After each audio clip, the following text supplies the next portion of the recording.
Today, we are making art with shadows.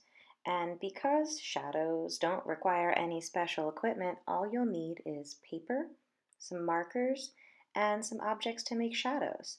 This works best if you pick a day to work where you have some bright light to cast some shadows. Your first step is to find a sunny spot to lay your paper down on the ground or the floor. If you are doing this outside, you may also want to think about putting something heavy on your paper to make sure the wind doesn't blow it away.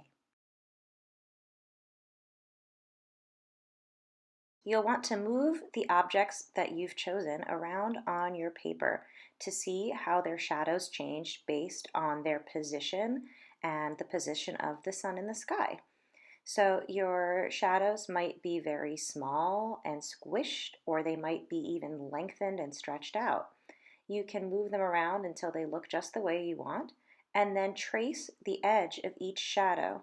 It helps to move your body so your shadow isn't overlapping with the shadow of your objects. I'm using a marker here because I think it's easier to see my outlines. You could use a pencil or a crayon or another material to make lines if you'd like to. If you're doing this process on something like grass that's very soft, you'll notice that your object might wiggle around or even fall over. Don't worry too much if the shadow shifts a little bit in the process. This is not very precise. For this activity, I'm going to be repeating my shapes more than once. So I will take my object and move it around until the shadow is where I'd like it to be in a new spot on my paper, and then trace that.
This is such a simple technique and you can do so many different things with it.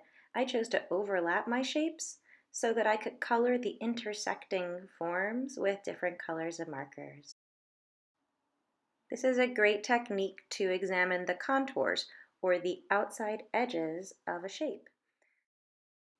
Silhouettes are portraits people have been making with shadows throughout history.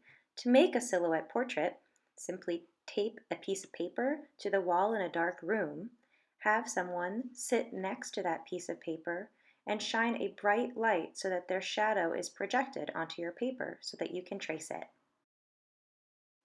I hope you enjoy making art with shadows and find your own way to use shadows in your artwork.